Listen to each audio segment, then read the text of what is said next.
Assalamualaikum warahmatullahi wabarakatuh. Apa kabar saudaraku semuanya? Alhamdulillah, saya senang sekali bisa menyapa teman-teman semuanya ya di kesempatan kali ini.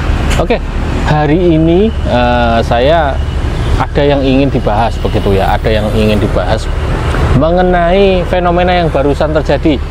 Ada seorang yang namanya Angga. Angga ya Mas ya? Namanya siapa itu yang bungkus-bungkus? Siapa? Gilang. Oh, Gilang. Ya mohon maaf, Gilang. Berarti Gilang. Dia ini punya kecenderungan, ya. Kecenderungan ini berupa apa? Dia suka bungkus pokoknya, aneh-aneh. Nah, kejadiannya kenapa saya ingin bahas di sini? Karena dia membungkus seolah-olah itu adalah pocong, ya kan? Seolah-olah dia adalah pocong. Di sini ada misteri. Misterinya seperti ini. Apakah dia ini penyembah setan? Apakah dia hanya seperti orang, mohon maaf, punya fetish yang aneh-aneh, ataupun punya kecenderungan yang nyeleneh begitu loh. Kalau dalam kacamata spiritual, saya lihatnya, ya Mas ya, di sini saya lihat orangnya, ya, saya ditunjukkan fotonya oleh asisten saya bahwa dia itu punya kecenderungan, kalau orang Jawa mengatakan pernah kesambet. Coba tanya dia, ya, dia pernah kesambet. Sambetnya dalam artian dia diikuti, kemudian ada kecenderungan yang aneh-aneh dalam dirinya, negatif begitu.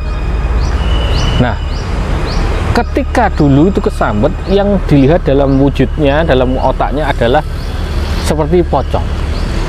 Nah, ketika ada orang dibungkus seolah-olah itu mayat, ya, dia itu ada ketertarikan di situ.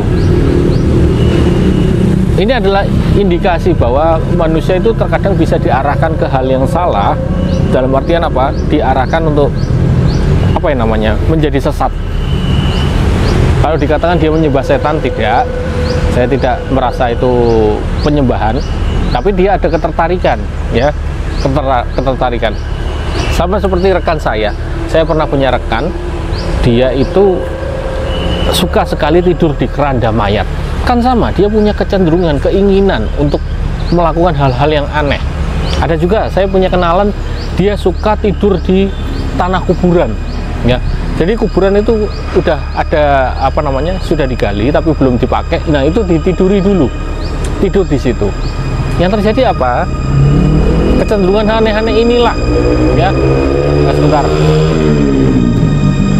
Kecenderungan aneh inilah yang membuat apa? Dia itu apa namanya, orang itu mudah percaya sama dia. Kenapa si Gilang ini orang itu lebih apa namanya, kok bisanya dia percaya, disuruh melakukan dibungkus-bungkus semacam itu kok banyak yang mau. Nah, itu orang yang punya kecenderungan aneh tersebut, setelah diikuti ataupun ketempelan makhluk-makhluk yang nggak nyata, yang nggak nampak tadi, dia punya kecenderungan, punya kemampuan apa, memikat orang. Makanya ilmu pelet yang hitam itu terkadang terkenal sangat ampuh, sehingga apa, orang ini apa namanya, memikat seseorang, ya. Misalkan ilmu pelet ini digunakan untuk memikat, ya dia terpikat. Karena apa? Dia diikuti oleh tadi jin ataupun setan. Si Gilang pun ini sama, dia pernah ketempelan, kemudian dia memiliki kecenderungan yang aneh-aneh. Setelah aneh-aneh, ya, dia menyuruh orang ini disuruh untuk membungkus begitu ya, dia terbungkus, mau orangnya. Bang, saya baca kok di Twitternya, para korbannya itu mengatakan, kenapa ya dulu kok saya mau, kenapa ya bisa-bisanya kok banyak yang mau jadi korbannya, karena tadi dia punya kemampuan gitu loh. Kemampuan inilah yang membuat orang itu terpikat, ya, terpikat tadi, mau melakukan sesuatu yang aneh-aneh. Nah, itulah kenapa fenomena ini bukan penyembahan setan, tetapi ada unsur spiritualnya di dalam. Ada sesuatu yang mendasari. Kalau untuk apa namanya, apakah dia punya apa itu namanya, punya ilmu ataupun punya kemampuan, tidak semacam itu.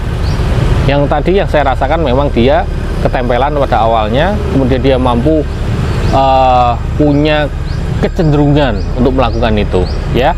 Jadi hikmah yang bisa kita petik pada kejadian kali ini adalah, pertama, kita jangan percaya sama orang terlebih dahulu, ya. Kedua, ketika punya kecenderungan yang terkesan itu yang sedikit nyeleneh, jangan diteruskan. Minta konsultasi kepada orang yang mampu, begitulah. Konsultasikan dulu. Agar apa? Agar bisa nyaman di kemudian hari, bisa menjalani hidup dengan tenang, dengan benar. Nah, itu yang ingin saya sampaikan pada video kali ini, gitu ya. Oke, semoga bermanfaat. Jika ada sesuatu yang ingin ditanyakan, monggo tuliskan di kolom komentar. Sekian dari saya. Wassalamualaikum warahmatullahi wabarakatuh.